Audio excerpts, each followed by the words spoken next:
రాజదర్శనం. రామగిరి అనే గ్రామంలో ఉండే శ్రీచాలుడికి పేరులో తప్ప మరెక్కడా డబ్బు లేదు. వాడు నలుగురిళ్లల్లో పనిచేస్తూ వాళ్ళిచ్చిన డబ్బుతో పొట్టపోసుకుంటూ కాలం వెళ్ళబుచ్చుతున్నాడు. ఒక రోజున ఆ గ్రామానికి చెందిన శివయ్య అనే కళాకారుడు రాజధానిలో తన విద్యను ప్రదర్శించి తిరిగి వచ్చాడు. వెళ్ళేటప్పుడు సామాన్యంగా ఉన్న శివయ్య ఇప్పుడు గొప్ప ధనవంతుడైపోయాడు. ఇది శ్రీచాలుడికి చాలా ఆశ్చర్యం కలిగించింది. వాడు శివయ్యను కలుసుకొని రాజుని గురించిన వివరాలు అడిగాడు. అందుకు శివయ్య ఎంతో సంతోషపడిపోతూ, మన దేశపు రాజుగారిని గురించి ఎన్ని విశేషాలైనా చెప్పవచ్చు. ఆయన సాక్షాత్తు అవతార పురుషుడు. కత్తిబట్టి నిలబడితే వరమదాంధులైన రాక్షసులు కూడా పారిపోవాల్సిందే. సిరి సంపదలలో కుబేరుడు కూడా ఆయనతో సరితూగలేడు.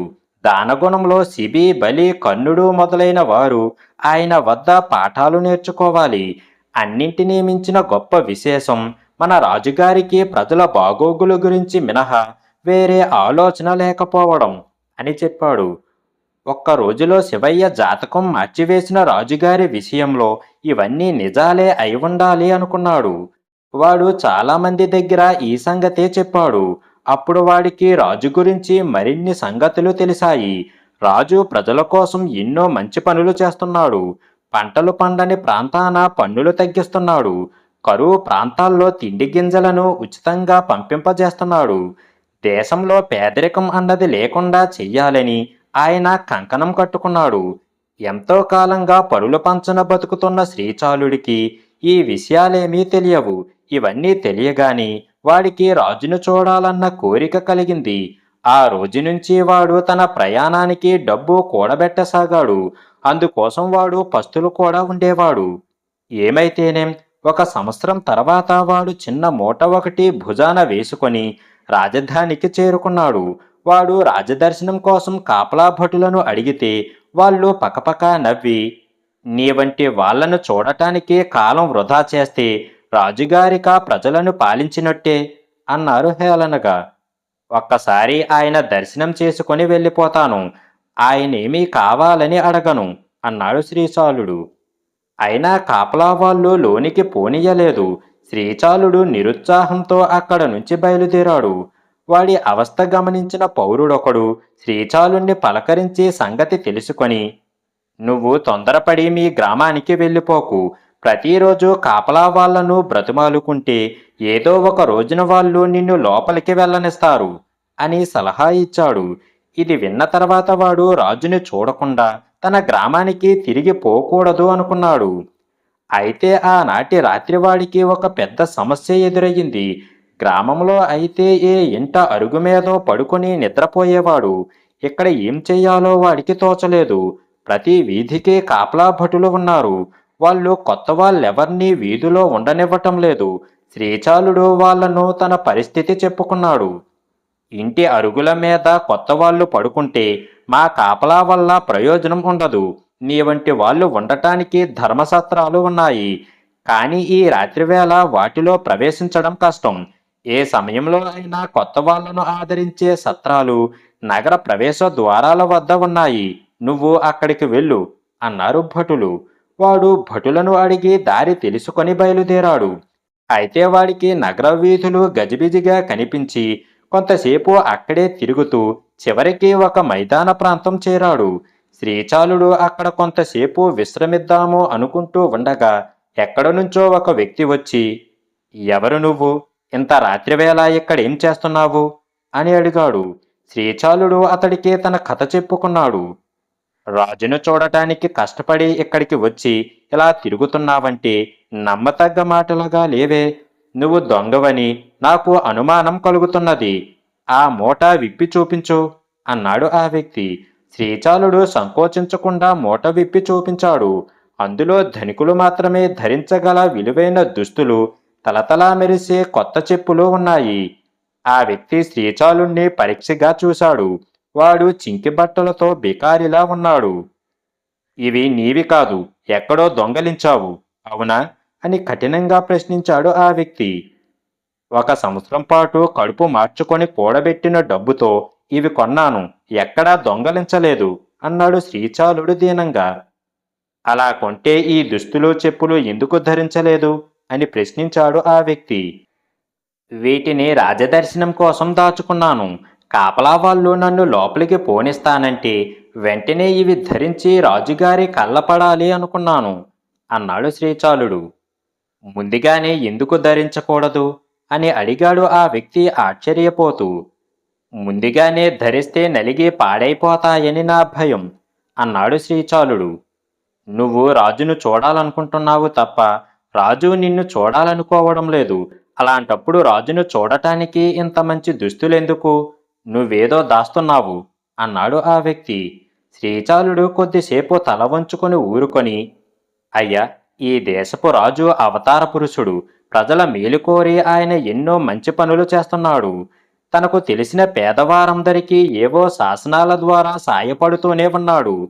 కానీ ఆయనకు నాబోటి పేదల గురించి తెలిసి ఉండదు. నాలాంటి వాణ్ణి చూస్తే ఆయన మనసు బాధపడుతుంది. నేనాయన కళ్ళబడినా నా పేదరికం ఆయన కళ్ళపడకూడదు. ఇది నా అభిలాష. అందుకే ఈ దుస్తుల్ని మూటల్లో దాచుకున్నాను అని అన్నాడు. అయితే జరగకూడని పనే జరిగింది. నువ్వు నా కళ్ళబడ్డావు. నేనీ దేశాన్నేలే రాజును అన్నాడు ఆ వ్యక్తి. శ్రీచాలుడు వెంటనే, ప్రభు, తమరి దేశ ఏలికల నా అదృష్టాన్ని నమ్మలేకపోతున్నాను. నా జన్మ తరించింది. కానీ ఇంత రాత్రివేళ తామిలా ఎందుకు పాదచారులే నగరంలో తిరుగుతున్నారు అని అడిగాడు. ప్రజలు నన్ను గురించి ఏమనుకుంటున్నది తెలుసుకునేందుకు తరచుగా నేనిలా మారువేషంలో నగర సంచారం చేస్తూ ఉంటాను. ఈ రోజు నిన్ను కలుసుకోవటం సంతోషమయ్యింది. రేపు నిన్ను కాపలా భటులు లోనికి రానిస్తారు. వచ్చి నా దర్శనం చేసుకో. నీ పేదరికం తొలగిపోయే కానుకలిస్తాను అన్నాడు రాజు. శ్రీచాలుడు మౌనంగా ఊరుకున్నాడు. అప్పుడు రాజు వాడితో, నీ పేదరికాన్ని స్వయంగా చూశాను. నా మంత్రులు, కొలువు తీరిన పెద్దలు కూడా చూడాలి. అందుకే నీ విలువైన దుస్తులు కూడా తీసుకువెళుతున్నాను అని వాడి మూట తీసుకుని వెళ్ళిపోయాడు. మర్నాడు రాజు కొలువులో ఎంతోసేపు శ్రీచాలుడు కోసం ఎదురు చూశాడు. వాడు రాలేదు. కాపలా వాళ్లను విచారించగా అసలు వాడా దరిదాపులకే రాలేదని చెప్పారు. అప్పుడు రాజు భటులను పంపి శ్రీచాలుణ్ణి రాజధానికి తెప్పించాడు. శ్రీచాలుడు ఎంతో వినయంగా, ప్రభు, నేను లోగడ తమకు దర్శించుకోవాలని వచ్చాను. ఆ పని కాగానే నాకు సంతృప్తి కలిగింది. మీ నుంచి నేను కానుకలు నాశించలేదు. నా విలువైన దుస్తులు మీ దగ్గర ఉండిపోయాయి. మీ దర్శనం అయ్యాక నాకు వాటితో పని లేదు. అందుకే వాటి కోసం కూడా రాలేదు అని అన్నాడు. నీలో ఆవగింజంత స్వార్థం కూడా లేదని నీ ప్రవర్తన చూసి తెలుసుకున్నాను. నీ కారణంగా నా పాలనలోని కొన్ని లోపాలు తెలియడమే కాక కోట కాపలా వాళ్ళు నాకు ప్రజలకు మధ్య ఎలా అడ్డుగోడల్లో తయారయ్యారో గ్రహించగలిగాను. ఇందుకు నిన్ను సన్మానించదలిచాను అని రాజు శ్రీచాలుడికి విలువైన కానుకలిచ్చి పంపాడు. ఆ తర్వాత శ్రీచాలుడికి పేదరికం బాధ లేకుండా పోయింది. అంతేకాక రాజ్యంలో క్రమంగా పేదరికం రూపమాపబడింది. మర్యాదైన పద్ధతి. కొవలయ్య భార్య పేరు ఏదైనా అందరూ ఆమెను కొవలమ్మ అనే అంటారు. ఎందుకంటే ఆవిడ కూడా భర్తలాగే మహాపిసినారి. ఈ దంపతులకు పొరుగున రామయ్య, రామమ్మ ఉంటున్నారు. వీళ్ళ పద్ధతి కొవలయ్య దంపతుల పద్ధతికి పూర్తిగా భిన్నం. రామయ్య, రామమ్మ కూడా జాలిగుండె కలవాళ్ళు. కొవలయ్యది వడ్డీ వ్యాపారం. వచ్చిన డబ్బు వెనక వెయ్యడమే తప్ప ఖర్చు పెట్టడం అంటూ ఉండదు. వాళ్ళ దొడ్లో పళ్ళ చెట్లు ఉన్నాయి. ఆ పళ్ళల్లో ఒక్కగానొక్కటైనా ఇరుగు పొరుగులకు ఇవ్వకుండా తినేస్తూ ఉంటారు. ఇంట్లో వంట చేయడం అంటూ ఎప్పుడో గాని జరగదు. ఎవరు భోజనానికి పిలిచినా ఆత్రంగా పోయి కడుపారా తిని వస్తూ ఉంటారు. ఒక రోజున కొవలయ్య ఇంటి పెరట్లో తిరుగుతూ ఉండగా చెట్టు నుంచి సపోటా పండొకటి రాలి గోడ మీద పడి పొరిగింటి దొడ్లోకి జారిపోవటం అతడి కళ్ళబడింది. అది చూసి కొవలయ్య మనసు పాడైపోయింది. భార్యను పిలిచి జరిగింది చెప్పాడు. వెంటనే గోడ దూకిపోయి పండు తెమ్మన్నది భార్య. కొవలయ్య గోడ దూకి వెళ్ళాడు. అయితే అతడికి సపోటా పండుతో పాటు కొద్దిగా తెరిచి ఉన్న రామయ్య వంటింటి తలుపు కూడా కనబడింది. వాళ్ళింకా నిద్రపోలేదేమో పలకరిద్దామనుకొని గుమ్మం దాకా వెళ్ళాడు కొవలయ్య. అయితే వంటింట్లో ఎవరూ లేరు. కానీ వంటకాల వాసనలు గుమగుమలాడుతున్నాయి. కువలయ్య చప్పున లోపలికి అడుగుపెట్టి అన్నీ చూశాడు.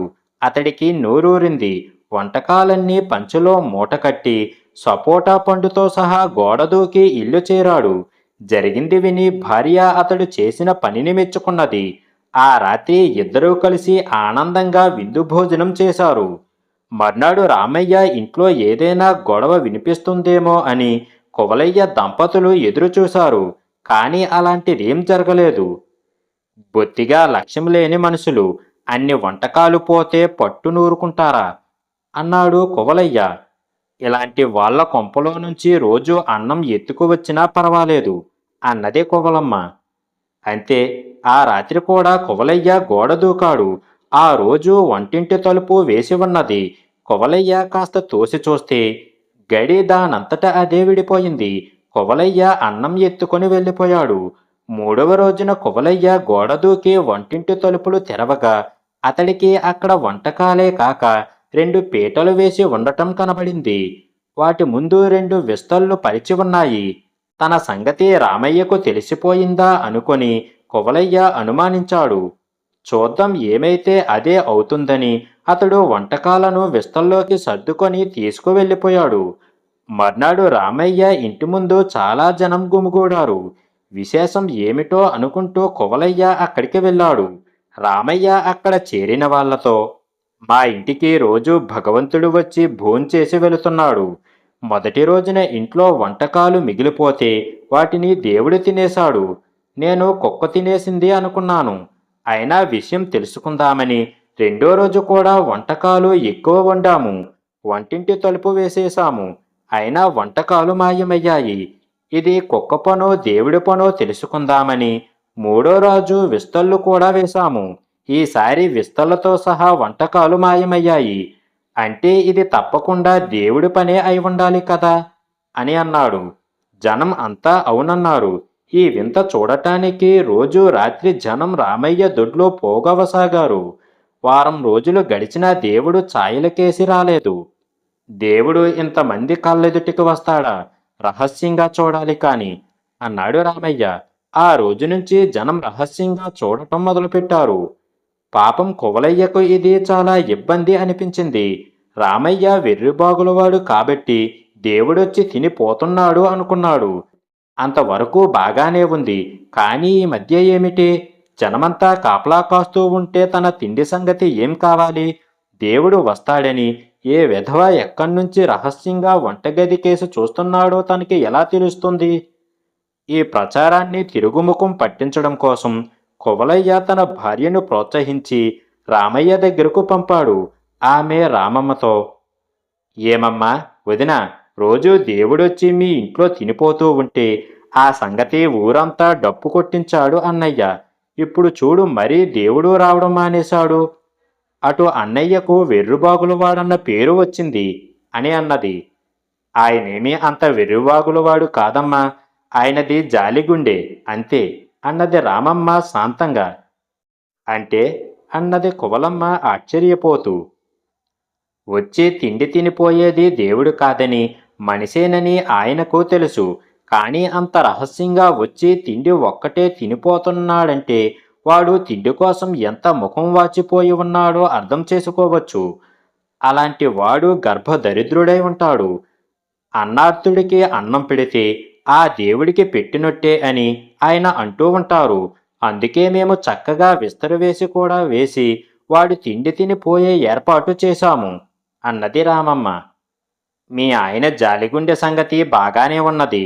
వంట ఇంటికొచ్చి తినిపోతున్నవాడు గర్భదరిద్రుడు కాక ఉన్నవాడేమో అన్న ఆలోచన మీకు కలగలేదా అని అడిగింది కువలమ్మ. ఒకవేళ తమ సంగతి రామమ్మకు తెలిసిపోతే ఈ ప్రశ్న ఆ విషయం బయటపడుతుందని కువలమ్మ ఆశ. ఉన్నవాడైతే అలా దొంగచాటుగా వచ్చి తినిపోవటం ఎంత సిగ్గుమాలిన పని. తను చేస్తున్న ఈ సిగ్గుమాలిన పని బయటపడితే వాడెంత అవమానం పాలవుతాడు. వాడిని అలా నలుగురిలో అవమానించటం ఆయనకు ఇష్టం లేదు. ఆయనది జాలిగుండె అని చెప్పా కదా, అందుకే దేవుడి పేరు చెబుతున్నాడు అన్నది రామమ్మ. అలాంటప్పుడు ఈ ప్రచారం అంతా ఎందుకు? చాటుగా తినిపోయేవాడు ఈ ప్రచారం వల్లనే కదా రావడం మానేశాడు. మీ ఇంటి దొడ్డిని దేవుణ్ణి చూడవచ్చునన్న కోరికతో ఎప్పుడూ ఎవరో ఒకరు రహస్యంగా చూస్తూ ఉండవచ్చునన్న భయంతో వాడు రావడం మానేసి ఉంటాడు మరి అన్నది కువలమ్మ. అదే కువలమ్మ, మాకు కావాల్సింది. మేమే వంటింట్లో పొంచి ఉండి వాడెవడో తెలుసుకోవచ్చు. కానీ వాడు మాకు స్నేహితుడో ఏ పొరుగింటివాడో అయి ఉంటే ఎదుటపడి మందలించి వాణ్ణి అవమానపరచలేం కదా. రహస్యంగా వచ్చి తిండి తినిపోయే సిగ్గుమాలిన పనిని మాన్పించడానికి మర్యాద అయిన పద్ధతిని ఎన్నుకున్నాము. ఏమంటావు అన్నది రామమ్మ. రామయ్య దంపతులకు తమను గురించి తెలిసిపోయిందని, తమ దురలవాటు మాన్పించడానికి మర్యాద అయిన పద్ధతి అనుసరించారని కువలమ్మకు అర్థమైపోయింది. ఆమె ఇంటికి వెళ్ళి జరిగింది భర్తకు చెప్పింది. ఆ రోజు నుంచి కువలయ్య దంపతులు పిసునుగొట్టితనం క్రమంగా తగ్గిపోసాగింది.